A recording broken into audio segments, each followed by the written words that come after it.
Hey pessoal, está no ar o Extra Podcast, local onde falamos dos nossos reality shows favoritos. Eu sou o Vit, eu moro aqui tem a Laura, e hoje nós comentaremos o 20º episódio da 11ª temporada do MasterChef Brasil, que foi exibido nesta terça, 8 de outubro. Nós tivemos provas em equipe e harmonização com drink. Então vamos lá, porque a Laura já é de casa, a gente vai reclamar um pouquinho, né, Laura? Porque tem coisas aí que a gente ficou pensando, MasterChef, a gente te conhece. Obrigada por, né, estar de volta aqui. Eu acho assim, foi um episódio. Eu achei bem legal as duas provas, na verdade. Eu acho que foi um episódio que é o que a gente espera do programa, assim, em provas e também nas controvérsias. E o curioso que não é a primeira vez, não é a segunda vez, nem é a terceira vez que a gente elogia as provas do MasterChef da metade pra cá, né? A gente sabe que as provas estão sendo bem executadas. Eu acho que eles estão errando em algumas twists, em algumas coisas que estão pedindo além da prova. Mas as provas estão até bem pensadas, assim, quando a gente para pra ver essa temporada inteira. Essa prova eu achei uma das mais legais, assim, do MasterChef. Eu gostei muito do negócio de dividir cada pessoa para uma região. Achei que foi super criativo, assim. E acho que também é um jeito de fazer prova em grupo que sempre acaba tendo essas questões que as pessoas acabam fazendo coisa com fazendo coisa sozinho. E eles fizeram uma forma de não deixar isso acontecer. O que eu achei interessante, assim, eu acho que eles podiam fazer isso mais vezes, porque o que acontece, que sempre tem esse tipo de prova, é que uma pessoa acaba cuidando de um prato só, né? Então, isso não aconteceu. E eu achei que foi bem legal pro programa em si, sabe? Assim, deixou mais interessante. Igual aquele negócio, teve uma parte quando a Helena tava comentando que ela falou, que ninguém tem dono, né? Então acho que foi de propósito, para ninguém ter dono. Então foi assim, foi interessante, eu achei pelo menos. Então vamos lá para a prova classificatória de vez, que foi uma prova em equipe, que eles foram divididos em trios pela Pamela, né, que venceu a prova eliminatória da semana passada. Ela não só escolheu o trio dela, escolheu os outros trios e ainda escolheu as cores, ou seja, tome poder na mão da Pamela. Ela só não pode escolher a praça dos outros, mas de resto tava tudo e os participantes tiveram que Podia ter colocado isso, hein? é, os participantes tiveram que preparar um menu completo, que era entrada, prato principal e sobremesa, né? Que representasse o Brasil, onde sortearam a região de cada prato. Ou seja, cada equipe não era uma região, era cada prato era uma região. E uma twist fez com que eles tivessem que trocar de praça a cada determinado tempo, se não me engano, a cada 20 e 25 minutos por aí, resultando que todos tinham que cozinhar os pratos de sua equipe. Laura já começou falando um pouquinho aí, Laura, mas no geral, o que você achou dessa prova e dessa twist aí de cozinhar os pratos diferentes e ainda por cima de meter o Brasil no meio, já que a gente não é muito acostumado a ter prova focada só aqui na gente, né? Nossa, eu achei a prova bem criativa, assim. Foi uma das provas que eu achei mais legais, prova de grupo, assim, que eles fizeram. Porque eu acho que existe. Primeiro, porque tem muita coisa legal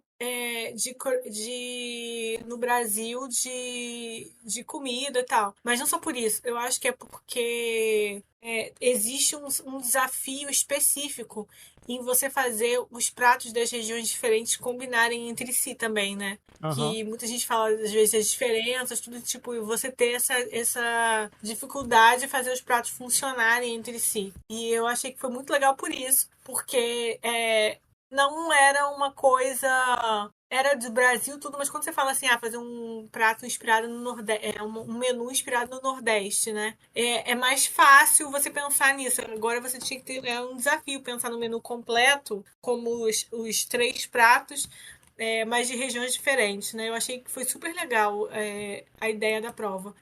Falar que eu achei muito engraçado a Pamela separando os grupos e querendo separar até as cores e tudo. Tipo, é bom quando a gente tem participantes que, tipo, tá pau pra toda da obra, né? Fala, não, vamos embora.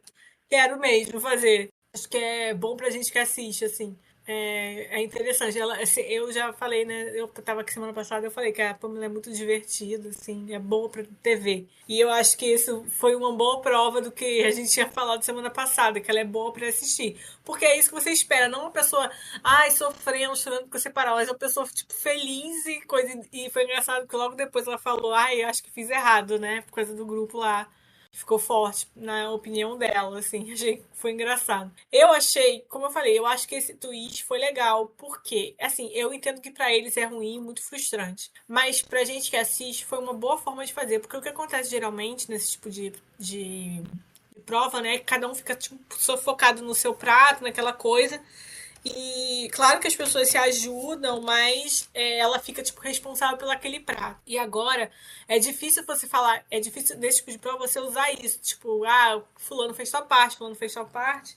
E o prato não tem dono, né? Ele não tem um dono específico. Os três são responsáveis pelos três pratos. Então é muito mais difícil você dar uma pessoa que foi a culpada pelo ocorrido, sabe? Aham. Por ter dado errado. Porque tá todo mundo ali. Todo mundo fez parte, entendeu? Tipo, ah, o peixe tava errado. A Georgia achou que eles fizeram o peixe muito cedo, né?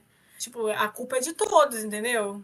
Por que não tirou antes? Por que não falou? Por que alguém não percebeu isso, sabe? É uma culpa coletiva. Então eu acho que para esse tipo de prova ficou interessante. Eles nunca fizeram assim, só aquele negócio de ficar trocando, né? Mas não da forma que foi feito. Eu achei que foi bem legal. Uma das poucas. Eu já reclamei muito de prova esse ano, né? Toda vez que eu vim aqui, eu reclamei. Mas essa eu acho que foi uma prova bem legal. Eu gostei dessa prova, bastante. Além, eu acho legal quando a gente tem coisas sobre comida brasileira, assim. Eu gostei que foram três trios fazendo três pratos, quase os três tigres tristes fazendo trio, né, no Troca-Língua, porque assim, eu gosto quando trazem nossa culinária para jogo, porque ao longo dos anos a gente vê que muitos participantes do MasterChef, gente, não todos, mas muitos, focam tanto na culinária internacional que quando chega na gastronomia aqui do Brasil, eles costumam peidar na farofa, né, assim, ser uma negação, não conseguir saber fazer. Porque eu acho engraçado porque tem pessoas que conseguem fazer pratos franceses, né, que requerem muitos preparos e não conseguem fazer às vezes uma feijoada aqui no Brasil. Assim, É, e não conseguem fazer um cuscuz. Tô falando cuscuz do bom, que é aqui, o do Nordeste. Daqui, né? Não consegue fazer um cuscuz, não consegue fazer uma coisa. Assim, às vezes não deve saber colocar um feijão bom, sabe? Um tempero bom no feijão, mas sabe fazer um prato de longe. Então eu gosto porque eu gosto quando o MasterChef traz essas coisas de relacionar qualquer pessoa que está assistindo com o programa, né? Tipo, torna todo mundo capaz de fazer aquilo que tá vendo na TV. Então a prova assim com comida nossa é mais fácil, né? De você achar os ingredientes no mercado e tentar fazer. Então acho que é muito bom. O programa está ganhando com isso, quando tentou deixar o público conectado, porque é muito bom quando a gente vai nas redes sociais e vê os comentários passam de ser os comentários julgando os participantes e o pessoal, como a gente consegue ver alguns comentários como, ah, eu faria isso, eu faria aquilo. Por quê? Porque a pessoa tem acesso aos ingredientes. Então fica um público, uns comentários um pouco até melhores, né, sobre a prova em si, sobre o que está acontecendo. uhum. E hoje você é a Laura que eu vou criticar a prova, né? Mas da prova, assim, eu gosto muito mais do formato da prova daquela que já teve, que não teve mais, né? Que é da pessoa cozinhar e trocar, ficar parado olhando e outro cozinhando. Nessa prova, eu comecei não gostando, mas terminei gostando. Eu fui mudando minha opinião. Tanto quando fez a prova, até Blue Sky, né? Postando Blue Sky, que não tinha gostado, que eu preferia a outra dinâmica, mas quando eu fui vendo a execução da prova, eles foram acontecendo, foi bom, porque foi como a Laura disse, não tinha, a prova não tinha pai nem mãe, né, o prato, mas teve alguém que dava a ideia, mas não era aquela pessoa que finalizava o prato. É muito interessante isso, né? Por exemplo, o prato da Pamela, que foi super elogiado, ela teve a ideia, mas passou pela mão da Georgia e pelo Zé Francisco também. Então, assim, Zé Roberto, no caso, desculpa, eu errando o nome dele. Mas não quer dizer que foi só mérito dela, né? Tiveram outras mãos ali e foi bom, porque às vezes na prova em equipe alguém só faz cortar verdura, né? E ganha porque estava na equipe. Nessa não, todo mundo tem que cozinhar de fato, então por isso no final eu acabei gostando mais da prova, quando mundo foi vendo de forma geral. E falando de resultado, porque como não tinha muitas coisas para serem vistas, né, só eram três equipes, ele teve que a Andrea, a Laura e o Vinícius levaram a melhor, né, e o grupo da Gabriela, Larissa e Vitor foram os piores. E aí, Laura, deu para entender esse resultado? Com base no que os jurados falaram, você conseguiu entender o porquê o grupo estava sendo melhor e porquê o outro estava sendo pior? Olha, pelos comentários, pra mim ficou meio óbvio que o grupo da Andréia, da Laura e do Vinícius só perderia se o outro grupo acertasse muito na coisa dos temas, assim, sabe? Porque quando eles falaram que estava muito bom, eles repetiram muito isso, que estava muito gostoso, né, do sabor, mas eles falaram dos problemas temáticos, né? Então eu acho que só se o outro grupo fosse muito melhor nisso, a gente não viu que não foi. Eles logo falaram problemas, que teve partes muito criativas, mas eles falaram de problemas. E o grupo que ficou pior, pra mim, tava mais que óbvio, né? Não sei se pra você. Pra mim o resultado estava muito óbvio, estava muito na cara. Não dava para pensar o que estava acontecendo, do que estava vendo. Mas o que eu acho interessante é que de tudo que a gente falou para André reagir, ter um descanso, ela teve, né?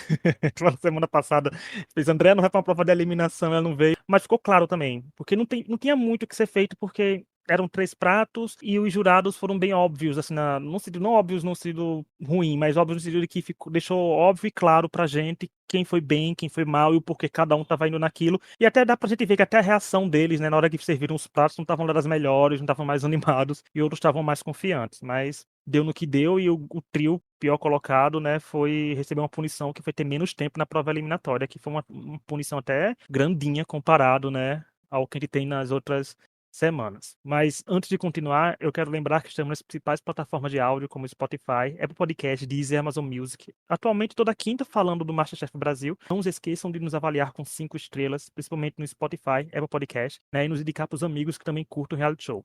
O Twitter tá voltando aos poucos, mas nós, o podcast, estamos no Blue Sky também. Então basta procurar por Extra Podcast lá.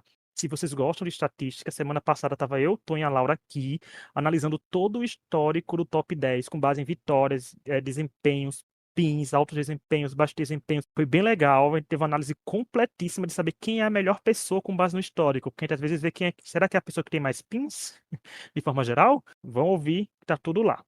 Voltando para o programa, vamos para a prova de eliminação, que foi uma prova de harmonização, sem ser a facial, foi a gastronômica. Nessa prova, os participantes tiveram que preparar pratos que harmonizassem com os drinks escolhidos, que eram o Dry Martini, o Mojito, Bellini, Caipirinha, o Negroni, o favorito da nossa rainha legítima, Rhaenyra Targaryen, né? Vamos ver essa entrevista dela que ela fala disso.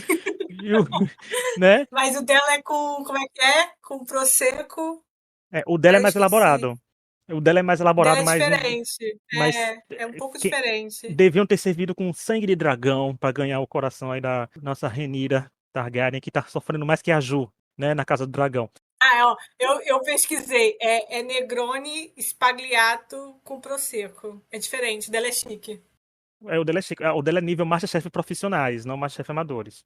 E o tempo de prova foi de 1 hora e os piores desempenhos da prova, como falei, tiveram penalizados com a duração. Essa prova deu mais o que falar e sobre revolta nas redes. Mas não quero saber, Laura, o que você achou dessa prova de harmonizar? Porque eram drinks que também não são muito parecidos, não. Então, e é difícil, né, você harmonizar uma comida com uma bebida. Cara, eu achei assim, eles já fizeram provas desse tipo, né? Principalmente eles já fizeram pra organizar com café, com outras coisas, né? Eu achei legal, porque, assim, é uma coisa usual, as pessoas tomarem um drink e ir num restaurante tomar um drink e comer alguma coisa, né? Eu achei super. Eu achei que foi uma prova que é muito normal, assim, de coisas que a gente pode fazer, pensar, sabe? Tipo, eu gosto de tomar, eu gosto de mojito pra caramba. Tipo, o que você pode comer pra combinar, esse tipo de coisa. Então, eu acho que é uma coisa legal. Geralmente faz com vinho também, né? Mas eu achei a ideia da prova bem interessante, sabia? Eu achei melhor do que mais criativa, assim. Geralmente não tem. Eu só pensei que aqueles drinks lá, do jeito que tava, nossa, devem ter ficado horrorosos. O tempo lá. Aquele drink não vai ficar bom, não. Muito tempo ali. Não, demorando lá, né, pra gravar. Eu Nossa, falei, gente, não a deve nem ter caipirinha gelo. virou o quê? Álcool puro, açúcar puro, É, virou tudo ali. A Larissa, não sei como a Larissa não passou eu, mal eu provando. acho que talvez pode discutir mais os drinks, por exemplo. Por que certos drinks? Talvez faltou um drink mais com vodka, não sei. Mas eu fiquei pensando qual que eu ia gostar. Eu gosto de mojito, né? Eu gosto muito de mojito. Eu gosto de. Belinha já tomei, é bom também. Só. Caipirinha eu não gosto, eu gosto de caipivódica.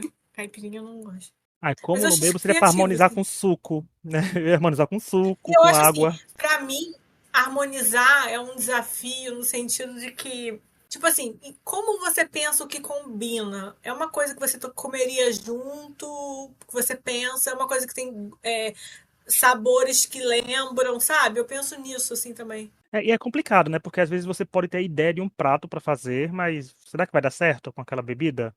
Será que você pode tomar um martini comendo qualquer coisa que acontecer ali?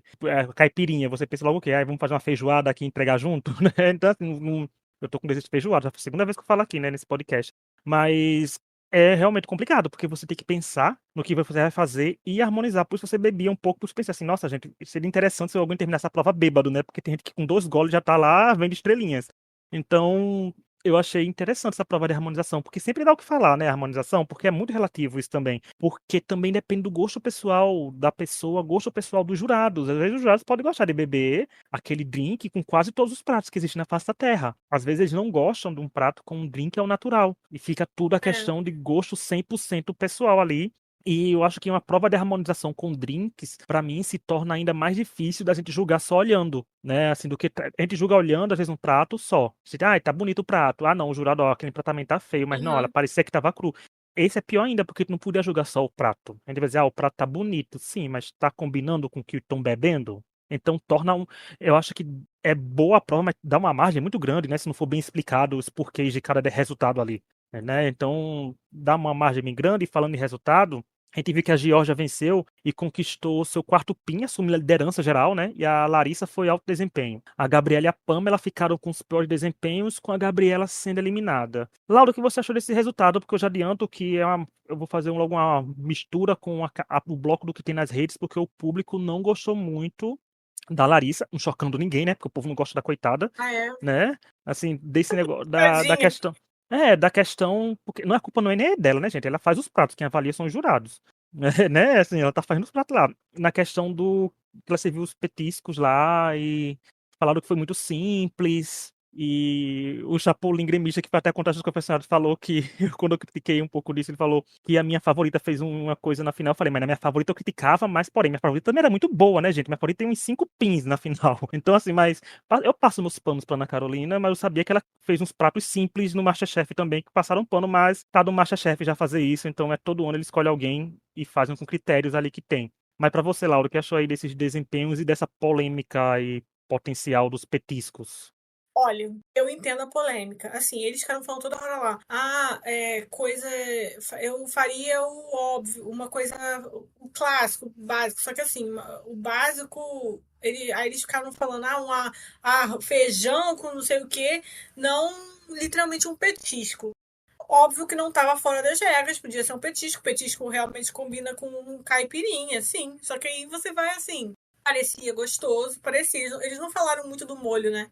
Eu fiquei até interessada. Mas é aquela coisa. A própria Larissa ficou em dúvida se era suficiente ou não. O problema disso não é ela ter feito isso, não é ela. Tava gostoso, óbvio. O problema desse tipo de prova e da reação das pessoas é porque eles falam o quê? Isso é nível Masterchef, isso não tá muito simples, mas eles usam isso toda hora. Então você fica em dúvida, você fica assim, ué, é ou não é muito simples pro Masterchef? É complicado porque e é interessante ao mesmo tempo, porque se a gente vê a primeira prova, por exemplo, o Fogaça fala, antes de aplicar a twist, né, de trocarem as praças, de que eles já enxergam os participantes como profissionais, né? É uma das primeiras falas do Fogaça no episódio. Depois tem essa questão do prato ser muito simples.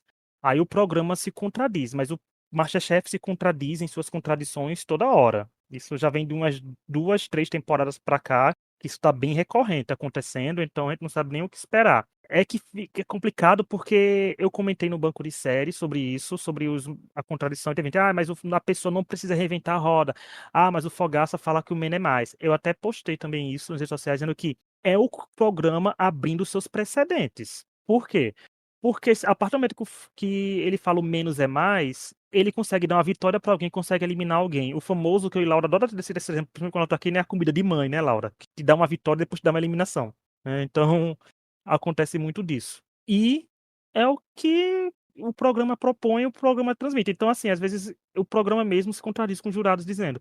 Sobre a vitória da Geórgia, disparando como favorita, né? 4 pins, a primeira a conquistar 4 pins. Eu acho que dificilmente ela vai ser eliminada, porque tá na reta do programa que eu acho que 4 pins, eu não lembro se alguém com 4 pins já foi eliminado, ou com 4 vitórias, assim, tão pertinho, já foi eliminado também no MasterChef. E sobre o resultado da Gabriela, já era de se esperar, né, quando ela ficou com a Pamela, porque quando a gente pesa o histórico das duas, por mais que a gente, semana passada fez isso, viu que as duas estão bem parecidas, o critério de desempate da gente, que desempata as duas, mas também a Pamela é bem Guri TV e bem mais mais personagem também, além de cozinhar muito bem, e era uma atual participante com vitória, né? Então acho que isso pesou bastante, porque a Gabriela começou bem, depois deu uma queda e se perdeu no meio das outras personalidades, mas ela tinha muito potencial. E você, Laura, também concordou que a Pamela ficou também mais por, além de cozinhar bem, também é muito mais forte e agradável de assistir a Pamela com o lado dela, digamos, com mais aspas, como eu gosto da vilã? Eu acho que a Pamela, ela, já falei, é uma personagem muito interessante, né? E esse episódio ela mostrou muito por que que ela é uma personagem interessante.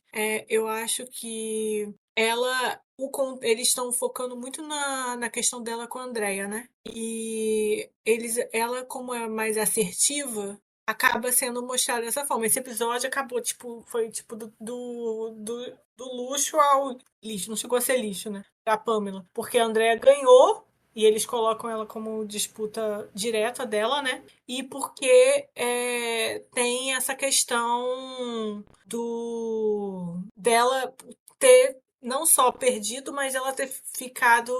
Ela mesma falar que ela não estava gostando, não queria acostumar em ficar entre os piores, né? Ela falou isso logo depois da primeira prova, né? No confessionário lá. Não é confessionário, no VTzinho lá.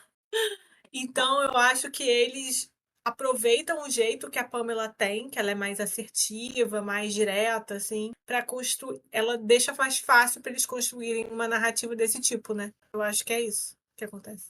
E dessa percepção do público, o que você acha, hein, sobre o prato da Larissa em si, de estarem reclamando dessas contradições todas?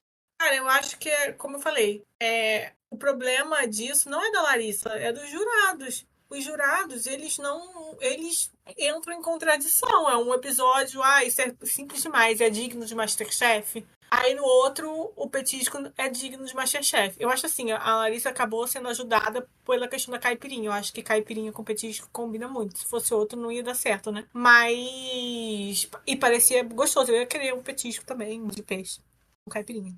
Mas eu acho que é injusto colocar isso em cima dela, porque os jurados que criam esse tipo de confusão na avaliação. A gente não come, a gente sempre fala isso, a gente não come, então a gente vai no que eles falam. E eles ficaram falando o tempo todo, teve várias partes no episódio que falou sobre o simples ser mais fácil. Então, ela fez o simples, eu acho que foi tipo assim, foi um caminho e ajudou, assim, né?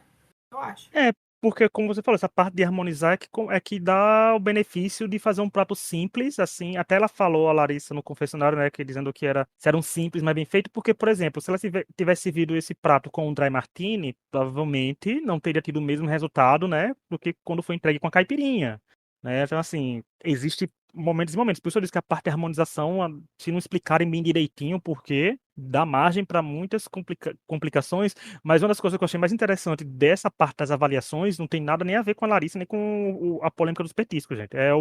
É quando a gente fala sempre que a Helena, né? Eu digo assim, a Helena tem um jeito de quando tem que criticar, quando tem que elogiar, quando é 100% do coração dela, que eu achei engraçado que na avaliação para a Gabriela foi a última a ser avaliada, né? E a Helena solta vai depender dos outros pratos. Eliminou a Gabriela ali. A Gabriela estava eliminada nesse momento. Porque como ela vai depender dos outros pratos se ela era a última avaliada? Então quer dizer que ela estava eliminadíssima. Não tinha nem como fazer suspense, não tinha como fazer nada. Até algumas pessoas começaram a comentar na timeline, e o Masterchef tem que prestar atenção nisso, que o público do Masterchef se revolta às vezes, mas é porque entende o Masterchef já. São 11 temporadas, né? Tem detalhes que te pega no ar da edição, né? Não é só a gente que assiste vai gravar podcast que pega essas coisas no ar. Todo mundo que assiste toda semana acaba pegando o modus operandi de vários jurados, de apresentadora, de participantes. Então, quando falou isso, eu acho que a edição podia ter cortado isso, né? Ou ter feito a Helena regravar com outro comentário, porque praticamente foi decretada a eliminação da Gabriela. Agora, vamos falar de confessionários, como eu falei, o Chapolin Gremista é um querido e está contando tanto no Twitter como no Blue Sky os confessionários da temporada, né? E o ranking desse 20º episódio ficou assim. Em primeiro lugar, Pamela com 32 confessionários, a Georgia em segundo com 30, terceiro a Larissa com 28, em quarto a Gabriela com 23, em quinto a Andrea com 19, em sexto a Laura com 14, o Zé Roberto aparece em sétimo com 13, Vinícius em oitavo com 10 e em último lugar o Vitor com 9 confessionários. Laura, é bem discrepante, né? Porque enquanto uma pessoa tem 32, outra tem 9 em pleno top 9 do MasterChef. É engraçado isso, né? A diferença. A gente falou bastante disso no último episódio que a gente falou do top 10, mas é muito interessante sempre a diferença deles, da forma que eles colocam quem consegue contar histórias, né? E é isso que conta muito. O Vitor quase não aparece. E ele tá no top, quê? Top 9, né? Top 8? 9? Top 8 9, agora, isso. né? Agora é top 8. Ele tá no top 8, então é isso que eu quero dizer. Ele quase não aparece. E até uma curiosidade que eu esqueci de falar semana passada, mas eu falei para o Tom e para Laura quando a gente terminou a gravação, foi porque, por exemplo, o Pietro e o João Vitor estão no top 10 geral, né, da temporada e já estão eliminados. O Pietro há mais tempo, né? Pra a gente ver que às vezes a pessoa fala muito, não é sentido que vai longe, mas tem gente que chega tão longe e a gente acaba não conhecendo muito bem ela, porque não tivemos muitos confessionários sendo mostrados. É verdade. Ah, deixa eu só falar uma coisa que eu esqueci, porque a Andrea, ela falou, porque a Gabi é bartender, ela falou logo que falaram como é que ia se aprovar, que ela ia dar bem, se dar bem. Aí eu na hora falei, ela vai ser eliminada. Deu pra sentir, A gente se não é? conhece, né? Os MasterChef, quando fala que alguém vai bem, vai mal. A gente sabe, né? Faz sempre assim. Quando alguém tá indo bem, a gente sabe que vai mal. Agora, para encerrar, a gente vai escolher o destaque do episódio, que toda semana nós traremos nosso destaque do episódio do MasterChef Brasil. E o critério é único e exclusivo de cada um de nós. Ou seja, podemos trazer qualquer participante com qualquer critério, com base no nosso coração mandar. Como a Laura está aqui, a Laura já trouxe até o Jacan uma semana. Então, assim, a gente pode abranger e ir longe, seja positivo ou negativo, mas a gente tá, às vezes, good vibes, está trazendo os destaques mais positivos do que nunca. E aí, Laura, para você, quem foi destaque desse episódio do MasterChef e por quê? Que vai ganhar fotinho aqui no podcast no final de semana. Eu fiquei em bastante dúvida em quem colocar, assim, mas eu escolhi a Geórgia. Por quê? Eu acho que esse episódio, a Pamela elogiou a Geórgia, né, também, que ela quis ela junto. E as pessoas falaram muito sobre a criatividade, sempre falam muito sobre a criatividade da Geórgia, né? A Pamela falou também, que é uma pessoa criativa e tal. E eu acho que nesse episódio a Geórgia mostrou muito isso, de como ela é criativa e como ela consegue fazer a diferença nos pratos dela, sabe? O prato dela da progenição, ele foi super diferente, assim, eu acho que totalmente inesperado para qualquer pessoa que pensa no que comer como rito, e ao mesmo tempo era um prato que parecia gostoso e que parecia que fazia sentido, assim. Mas foi super criativo. Eu acho que esse episódio foi muito uma. Ela também teve ótimos confessionários, engraçados e tal, mas eu acho que foi meio que uma consagração, assim, pra criatividade dela. E eu acho que isso pode ser um destaque para ela nos próximos episódios também, assim. A Georgia é uma pessoa que tem se destacado faz tempo, né? Mas eu acho que essa coisa da criatividade dela, pra mim, ficou muito clara hoje, né? Essa semana. Então é por isso que ela foi a minha escolha. Não, eu também vou trazer a Geórgia, né? Eu acho que pra mim ela foi o maior destaque dessa temporada, ó. Ela é um dos maiores destaques da temporada, sobre dúvidas, e desse episódio também, porque ela foi uma narradora, né? Tava aí com 30 confessionários, perdeu só pra Pamela. Ela conseguiu cozinhar bem mais uma vez, foi criativa, veio aí o quarto pin, dispara como favorita, porque a Geórgia tem aquela energia de finalista desde a estreia, desde quando ela apareceu, né? É inegável dizer isso, que a gente falou isso até semana passada, porque ela cozinha bem, ela faz tudo bem, e agora esses confessionários dela estão bem mais leves. Então, o que dá a entender que ela vai mais longe aí na competição ou até ganhar ela. Mas ela cozinha muito bem, quarto pin, super merecido, né? Porque foi uma prova difícil, como falou, que harmonizar não é fácil, ainda com drinks assim complicados. Então tá aí, Georgia com unanimidade. Eu acho que a Georgia é uma das participantes que mais veio com em unanimidade na história do podcast, seja com Big Brother, com MasterChef, porque, né? Ela tá fazendo bem, tá fazendo merecer. Eu acho que o que prejudica, às vezes, gente, é trazer duas pessoas no destaque aqui, é porque a primeira prova é em equipe. A gente, às vezes, consegue trazer o capitão, alguma coisa assim, mas realmente tá assim. E vai lembrar que semana que vem é outra prova em equipe, ou seja, PIN. Se quiser PIN no MasterChef, tem que ir pra prova de eliminação. 3 semanas sendo assim. Então tem que ser assim pra ganhar PIN nesse programa agora. Só indo pra prova de eliminação e que vai ser bem interessante pela chamada. Tem mais alguma coisa pra acrescentar, Laura, do episódio? Eu espero que a gente tenha mais episódios legais, assim, criativos na questão da forma de fazer prova em grupo, sabe? Que todo mundo acabou sendo dono do prato.